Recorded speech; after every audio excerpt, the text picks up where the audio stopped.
Hello दोस्तों, स्वागत है आपका यूट्यूब चैनल फुल स्टडी विजय में। आज हम घर्षण के बारे में पढ़ेंगे। इस टॉपिक से प्रश्न विभिन्न स्टेट एग्जाम में या फिर यूपीएससी बीपीएससी लेवल या फिर एसएससी और रेलवे के एग्जाम में भी पूछे जाते हैं। तो इस टॉपिक को अच्छे से हम कवर करेंगे और घर्षण बल से उपयोग, घर्षण बल के प्रकार और सारी चीज़ों के बारे में विस्तार पूर्वक पढ़ेंगे। 10 से 15 मिनट का ये वीडियो होगा, उसमें चाहेंगे कि ये टॉपिक ख़त्म हो जाएगा। आपको अगर वीडियो पसंद आए तो चैनल सब्सक्राइब जरूर करिएगा और वीडियो को शेयर भी करिएगा। सबसे पहले पढ़ेंगे घर्षण बल क्या है। घर्षण बल एक गुण है जो वस्तु को गति करने में सहायता करता है। इसको आप याद कर लीजिए।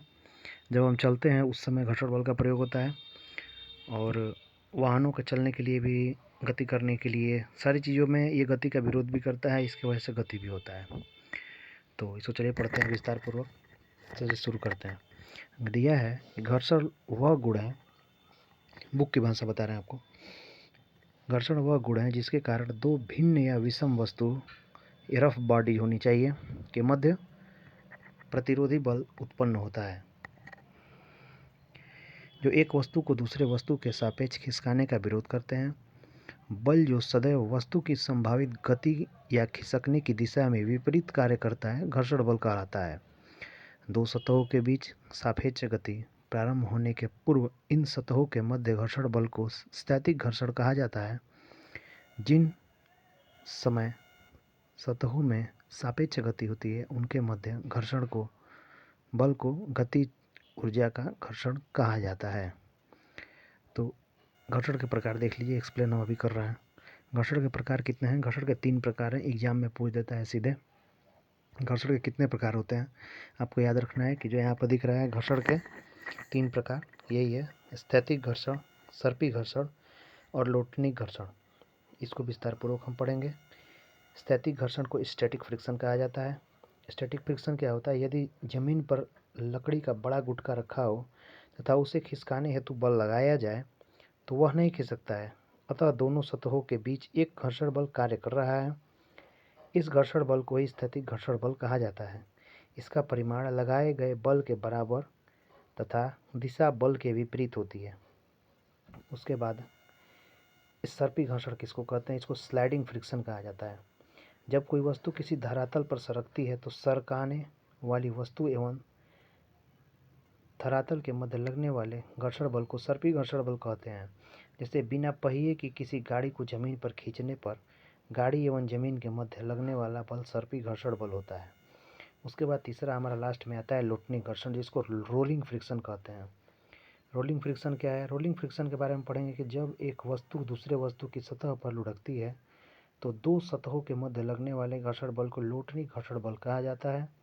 जैसे समस्त वाहनों के पहियों तथा जमीन पर सतह के मध्य लगने वाला घर्षण बल लोटनिक घर्षण बल होता है। आइए इसको समझते हैं। सबसे पहले तो स्टैटिक घर्षण बल किसको कहते हैं? तो आपने आपको पढ़ा के बता दिया। घर्षण बल 3 प्रकार के होते हैं। एक प्रश्न यहाँ के उत्तर मिल गया: स्टैटिक घर्षण बल, सर्पी घर्षण बल और लोटनिक घर्षण बल। अब आता है कि जिसमें ये दिया था कि घर्षण बल लगाने के लिए दो सतहों को बीच में लगता है। हम चलते हैं तो चप्पल घिस जाता है, गाड़ी का टायर घिस जाता है, घर्षण बल के कारण ही होता है। स्थैतिक घर्षण बल को जो ये था कि जैसे ये मान लीजिए कोई बल रखा है तो इसमें दिया है, देखिए ये चीज़ एग्जाम में पूछता है। देखिए यहाँ पर दिया है, इसके परिमाण लगाए गए बल के बराबर तथा दिशा बल के विपरीत होती है। जब हम स्थैतिक घर्षण बल क्या होता है? जब हम कोई वस्तु या बॉक्स मान लीजिए डिब्बा पर रखा है तो हम उस पर बल लगाएंगे, तो उसको जो जितना बल लगाएंगे अगर वो गतिशील नहीं हो पा रहा है, इसका मतलब जितना बल हम लगा रहे हैं उतना बल स्थैतिक घर्षण का मान बल का मान उतना ही है, इसीलिए वो गति नहीं कर रहा है। जैसे ही हमारा लगाया गया बल स्थैतिक घर्षण बल से अधिक होगा तो वो जो बॉक्स मेज पर रखा हुआ है तो वो गतिमान हो जाएगा। उसी तरह सर्पी घर्षण बल होता है और इस तरह लोटनिक घर्षण बल होता है। लोटनिक घर्षण बल बॉल बेयरिंग के रूप में उसको कम करने के लिए लोटनिक घर्षण बल लगाया जाता है, वो बदल देता है। इसमें चेंजिंग के लिए होता है कुछ, उसको हम चलिए उसको बता दे रहे हैं। और इस चीज़ को याद रखिएगा। स्थैतिक घर्षण बल और लोटनिक घर्षण बल और सर्पी घर्षण बल, इन सारे का उदाहरण होता है। बहुत सारे उदाहरण हैं इन सब के, उसके बारे में भी पढ़ेंगे और लास्ट में इसको एक्सप्लेन कर देंगे। सबसे पहले आइए आपको बताते हैं कि घर्षण बल से लाभ और घर्षण बल से हानियाँ। और उसके पहले हम जानेंगे कि कौन सा सर्प सबसे ज़्यादा होता है। तो सबसे ज़्यादा अगर घर्षण बल आपसे पूछे कौन सा सबसे ज़्यादा घर्षण बल होता है बड़ा, तो स्थैतिक घर्षण बल सबसे बड़ा होता है। उससे छोटा सर्पी घर्षण और लोटनी घर्षण सबसे कम होता है।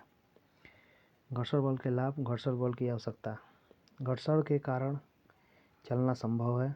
घर्षण के कारण ये दो वस्तुएं आपस में चिपक जाती हैं और घर्षण के आधार पर ही ब्रेक कार्य करता है। घर्षण के बिना लिखना संभव नहीं है। किसी मशीन के एक भाग से अन्य भाग तक बेल्ट द्वारा गति स्थानांतरण घर्षण के कारण ही संभव होता है। जो पेन होता है, पेन का जो बॉल पॉइंट पेन होता है, तो वो घिसता है तभी उसमें स्याही जमीन उस पर कापी पे चिपक के और आदमी लिख पाता है। पेन पर लिखना कैसे पॉसिबल है? घर्षण बल के कारण ही। ऐसे ऐसे उदाहरण देता है ना कि एग्जाम में आदमी कंफ्यूज हो जाता है। ईंट को एक दूसरे के ऊपर रखकर दीवार बनाना ही घर्षण के कारण ही संभव है। घर्षण के कारण वस्तु को आवेशित भी किया जा सकता है। घर्षण बल से हानियाँ। घर्षण बल के हानियाँ हम सुनेंगे। घर्षण बल से बहुत सारी हानियाँ हैं, जैसे दो संपर्क तलों के मध्य गति होता है, ये गति का विरोध करता है। इससे क्या होता है? मशीनों की दक्षता कम हो जाती है। मशीनों के पार्ट आपस में रगड़ खाकर टूट जाते हैं, पुराने हो जाते हैं, मशीन पुराने हो जाते हैं, ख़राब हो जाते हैं, अन्य बहुत सारी परेशानियाँ हैं। समतल सड़क पर गाड़ी चल रहा है, अगर घर्षण बल अगर बहुत ज़्यादा रहेगा, टायर घिस जाएगा, पुराना हो जाएगा। अगर घर्षण थोड़ा भी सा भी नहीं रहे तो गाड़ी स्लिप हो जाएगा। तो दोनों चीज़ें ज़रूरी हैं। तो यही सब चीज़ें थी। इसमें सबसे ज़्यादा एग्जाम में क्या पूछा जाता है वही मैंने आपको बताया। घर्षण बल कितने प्रकार का होता है? स्थैतिक घर्षण, सर्पी घर्षण, लोटनी घर्षण, static friction, sliding friction and rolling friction. इसके बाद आपको क्या करना है ना, इसको आपको याद रखना है। सर्पी घर्षण, स्थैतिक घर्षण, लोटनी घर्षण, तीनों में कौन सबसे ज़्यादा बड़ा होता है? तो स्थैतिक घर्षण सबसे बड़ा होता है, सर्पी घर्षण उससे कम और लोटनी घर्षण सबसे कम होता है। इसलिए लोटनी घर्षण के रूप में, लोटनी घर्षण का मतलब होता है डगरना, जो लुढ़कना। तो इसलिए स्थैतिक घर्षण का मतलब बिना टायर का कोई चीज़ सरका रहे हैं आप, उसी को कहते हैं स्थैतिक घर्षण। कोई चीज़ रखा हुआ उसको सरका रहे हैं। सर्पी घर्षण मतलब थोड़ा सा बल लगाकर उसको आप सरका सकते हैं, स्लाइड कर सकते हैं। और लोटनी घर्षण का मतलब रोल हो रहा है उसमें कुछ, तो रोलिंग सबसे कम हो जाता है रोलिंग में। इसी तरीके से आपको याद रखना है। कैसा लगा वीडियो कमेंट करके बताएं और चैनल सब्सक्राइब करें। धन्यवाद।